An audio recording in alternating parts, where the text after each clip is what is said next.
Pac-Man World 3 is my favorite video game of all time. It even rises above the ranks of that I would have otherwise, like Skyward Sword from the Legend of Zelda series, as well as potentially other Super Smash Bros. Brawl games I'll get into in a second.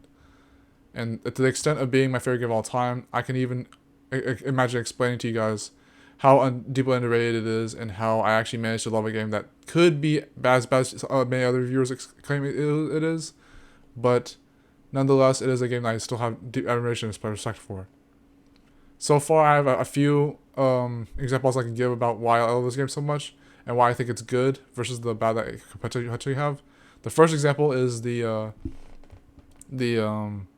what do you call it? It's like that relationship you have with your mentor or your father figure or whatever. It's the one that I can use an example with Pinocchio, with the Jimney character, and if you ever seen the Disney cartoon of Pinocchio, you'll know that the conscious character, the cricket, is actually a character that happens to be a very deep symbolism for mentorship and some forms of even companionship, but also more so deeper than that. It's actually a sense of well-being and knowing that, being self-aware and having the idea that even if you weren't truly guided, you still knew by intuition what to do. Your intuition usually tells you most things that you can do that are the right thing or have better guidance for you than what you would already have thought was the right thing to do. Even that makes no sense in particular. But in Pac-Man World 3's case, the relationship that Pac-Man has with Orson, which is why I'm referencing here, with Pinocchio and Jimney Cricket, is a very powerful one. You indeed get the idea that Orson is someone who does have a deep admiration and respect for Pac-Man, and so about him back to him. So with Jimney Cricket, you notice that in Pinocchio that he actually happens to be a very helpful character in the show, the movie, and he's not someone that you just take it lightly, but you know that Jimmy doesn't have to always be right, but even when he isn't right, he happens to be a very good, notable character in the show. With Pac-Man World 3, I dare say that this kind of relationship with not just the voice acting, but even the fact that the writing and the story is pretty good, for however simple it can be in the comedy, but particularly for having Orson as a character in this game, because you don't always notice how deeply rooted that kind of psychology can be sometimes. It's so notably you already noticed that with Orson talking to Pac-Man through an intercom, that he happens to have some kind of ongoing dialogue that's obvious from the start, but more even for a short game like Pac-Man, and it's not even that short to begin with, to be honest with you, but so it's just compact in my opinion. But Orson talking to Pac-Man through the intercom has got to be one of the better parts of the game for me. It's a very good example of being illustrated, as with these other examples I'm going to give you in a moment. But for Orson to actually talk to Pac-Man and give him guidance and assurance and all that is a very simple potential example to give for other games and franchises, or even other ideas for, even just ideals in general, just giving off that vibe and idealism of a guidance measure, or even that kind of archetype. It's a very beautiful thing. And that's my first example of 3 that I can give you for now. And I'll mention the claymation in a second too. The second example is the pandering the aesthetic ideal. I made a deep documentary episode based on this idea, where you have stereotypes and other style or substance understandable reasons for doing things like that. Where the example I'll give is with Underfist. It's basically where you don't have to think of style or substance being always being bad, as versus substance over solid always being good. The basic what I'm saying here is that with Pac-Man World 3, it is a game that has a lot of style and a lot of atmosphericism, and you just feel like from even what can understandably be annoying sound design and visual effects and all that, but I think of it as being a style of its own. The way that Blitz has incorporated these as an American company concerned for that, how Blitz has incorporated those styles, similar like with Underfist, and you don't have to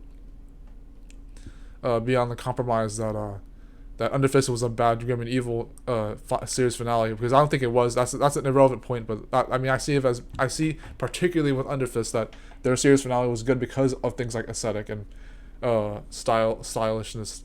Because when you think about it, it's actually been a blessing for things like Underfist and Pac-Man World 3 to have those kind of scenarios. Now, that doesn't mean they're only being good with that, but aesthetic is a very beautiful thing. With Pac-Man World 3, the aesthetic goes beyond just the visuals and the graphics and the audio and all that, whether those are good and bad in particular. But I think of it as more like Pac-Man World 3 being an experience and something that you don't always understand as its own example, when you have an experience like Pac-Man for however long it took you to play the game. A week was for me usually, on easy mode, and I'm currently in this gameplay montage you're seeing right here as on normal mode. So, but there is a lot of stylishness that comes with Pac-Man World 3. So that's my second example. And then my third example for now is to tell you that there's a bit of my life story that comes in with how I got this game. I didn't. The truth is that there's a lot of a deeper. I would not say nostalgia, but there's a deeper life story stuff that goes on with how I got this game. It was my 8th or 9th birthday. I'm almost turning 25 by the time this video is coming out, and then the full review, I guess you could say, because it's not the full review, by the way. You have to wait for that a little longer, but it's until my birthday I'm planning to do that. Or claymation for that in particular. But I do have a story to tell you about how I got this game. So like 8th or 9th birthday or 10th birthday, I got this game, and I think I was turning 9 years old, and I was a pretty phantasmal person. I had to choose between. Well, I mean, I didn't actually have to choose. There was a beautiful thing about that I can explain in a second. But basically, I was in the gaming store with my mother and my older brother, and I looked at the sections, and right next to each other was this game, Pac-Man World 3, and Super Smash Bros. Melee. And now, so those of you who know, Melee is obviously the more popular game at the time. It still is nostalgic to this day, for a lot of reasons, even if it's too many KOs.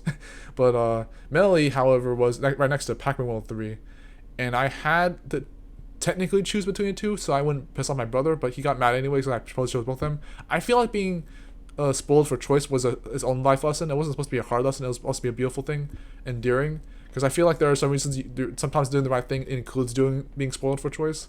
But I wasn't trying to be spoiled in particular. I was trying to make sure that I knew that I picked both Pac-Man World 3 and Super Smash Bros. Melee to prove that it wouldn't just be because there's a bigger difference of the story this tells in my life story, where I wanted to hang out with my 3 brothers and play games with them with Smash Bros. Melee, but also to have a way to explore my own life story, my own psychology, whatever, and well-being and knowing myself more, being maybe more self-aware, exploring, journeying through my own mind and my own beliefs and my own life story with Pac-Man World 3. Not that can't be achieved with Melee, or that hanging out with my brothers can't be achieved with Pac-Man World 3, but there's certainly a lot of how that worked out, and it was a very beautiful thing to have both games, even if it was still pretty greedy.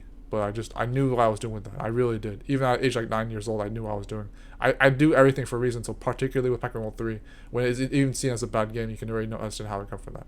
So those are my 3 examples. I have a claymation I've been procrastinating for almost more than a year, a short claymation or a long claymation, depending on how I do it. But I do have an idea how I'm gonna do a full review for this game. In the meantime, if I can do more review content on it. But like, if this isn't the full review will be next year, 2022, potentially by my birthday, if not the claymation as well, or at the same time. But yeah, I'll show you a quick preview of what the last video was about for that, and I will say a bit more about the game in just a second, guys.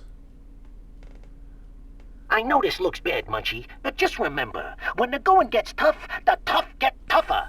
Failing that, they sneak around the back and kick a bit of...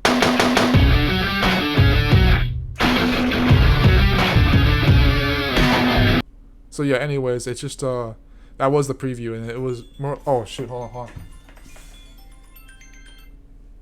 My bedtime for this recording. Yeah, but really, it's a very wonderful game in my opinion. I see it as being underrated for my own reasons. I see it as being an example for what could be and what may already be for video games and franchises in particular. I see a lot of potential stuff like this, what at least could be inspired by things like Pac-Man World 3. And I also don't see it as being a dishonest or disgrace to the franchise of Pac-Man in particular, or the Pac-Man World games at least. I see it as being its own thing, exploring its own ideas, taking the bold risk of exploring a gritty doom and gloom scenario instead of just being happy and fun like the previous games had did as a winning formula. I've expressed that in earlier videos. I see that Pac-Man has a reason to punch, jump on the butt bounce and revel with different stylish buttons and aesthetically controls. And I see a lot more for this game, even for 2022 concerns. So I'll see you in the next video, guys. Thank you very much. Bye.